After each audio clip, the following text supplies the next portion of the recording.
आज मैं आपसे शेयर करूंगी कि ज़ोमैटो से मुझे कितना प्रॉफिट हुआ है, कितना नुकसान हुआ है, कितने इनकम मुझे मिली है अभी तक जब से मैंने स्टार्टअप किया हुआ है। 30 डेज का मैंने आपसे चैलेंज किया था, तो अभी तक आज तक का मैं आपसे शेयर कर रही हूँ कि कितना प्रॉफिट मुझे अभी निकल के आया है या कितनी इनकम मेरी हुई है। तो hello everyone, welcome to my new blog. तो कैसे हैं आप लोग? होप आप सभी लोग अच्छे होंगे और स्वस्थ होंगे।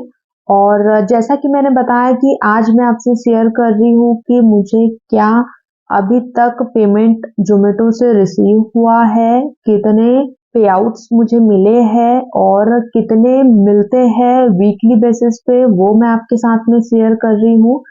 तो अभी तक जितने भी ऑर्डर्स मुझे रिसीव हुए हैं, ज़ोमैटो अपना 30% कट करता है और साथ ही में जीएसटी भी कट होती है जो गवर्नमेंट कट करती है। तो कहीं ना कहीं 30 to 35% या फिर मैक्सिमम 40% हम मान के चलते हैं कि जो भी ऑर्डर्स हमें रिसीव होते हैं उससे ज़ोमैटो और जीएसटी का जो अमाउंट है वो कटता है।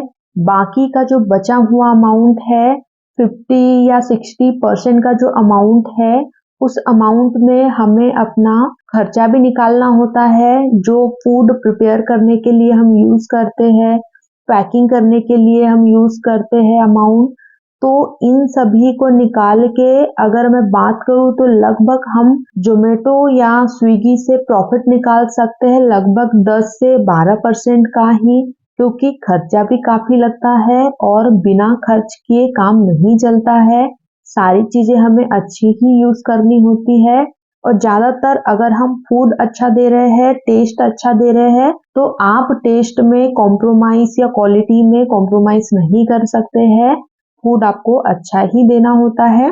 तो अभी तक मुझे जोमेटो से जो 30 डेज का मैंने आपको बताया था, तो अभी तक मुझे जोमेटो से 8500 समथिंग का अमाउंट रिसीव हुआ है। हालांकि अमाउंट कम है बट अभी स्टार्टअप के लिए सही है, क्योंकि मैंने इसमें एड्स वगैरह कुछ भी बाय नहीं किए थे, बस ओनली ऑफर्स लगाए थे और उसी में से जो भी अमाउंट था, पहले मैंने काफी कम अमाउंट रखा था, उसके बाद मैंने चार्जेस बढ़ाए थे 1 प्लेट के। तो इसीलिए और 1 से 1.5 महीना मुझे लग गया था ज़ोमैटो का ऑनबोर्डिंग फीस देने के लिए। उसके बाद मुझे पे आउट आना रिसीव हुआ था। तो वीकली की अगर मैं बात करूं तो वीकली में कभी 500, कभी 600, कभी 1000, कभी 1500, कभी 200, इस तरीके से मुझे पे आउट रिसीव हुए हैं। और कभी कभार जैसा कि मैंने आपके साथ में शेयर किया है कि कभी कभी ऑर्डर्स नहीं आते थे, 1 दिन 2 दिन ऑर्डर नहीं रिसीव हो रहे थे। जो इनकम हुई है वो इतनी ही हुई है। आगे की इनकम भी मैं आपके साथ में शेयर करूंगी। तो डेली बेसिस में मैं आपके साथ में इनकम शेयर करने वाली हूँ। आगे से जो भी अपडेट रहेगा कि डेली मुझे क्या ऑर्डर्स रिसीव हुए हैं और डेली क्या इनकम हुई है, वो सारी आपके साथ में शेयर करूंगी।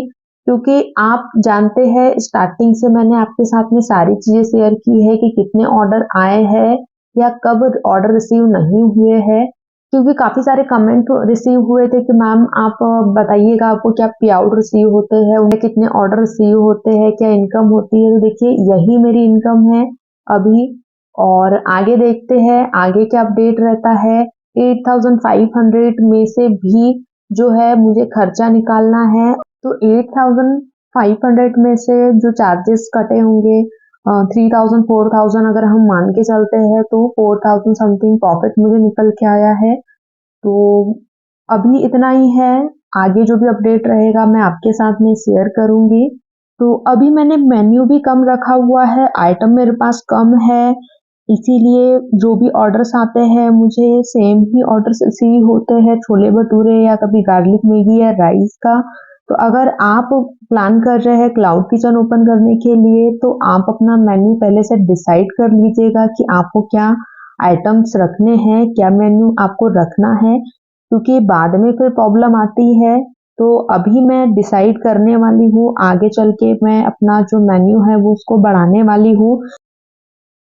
तो आगे अपडेट जानने के लिए आप चैनल को सब्सक्राइब जरूर करें, बेल आइकन को जरूर दबाएं ताकि आने वाले वीडियो के नोटिफिकेशन आप तक पहुंचे और आपको भी पता चले कि अगर आप स्टार्टअप करते हैं तो क्या चीज़ें आपको फेस करनी होती है, क्या प्रॉफिट होता है या क्या नुकसान आपको स्टार्टिंग में झेलना पड़ सकता है।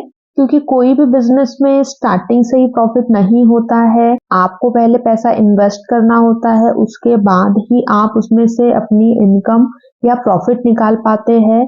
तो उसी तरीके से क्लाउड किचन भी है, तो इसमें पहले आपको पैसा लगाना होता है, इन्वेस्टमेंट आपको लगाना होता है, उसके बाद आपको खर्चे निकाल के अपना प्रॉफिट निकालना होता है।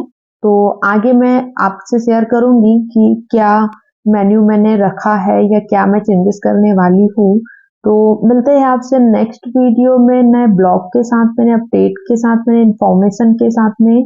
तब तक के लिए बाय, और आप कमेंट में मुझे ज़रूर बताइएगा क्या आपने प्लान किया है। Thank you for watching.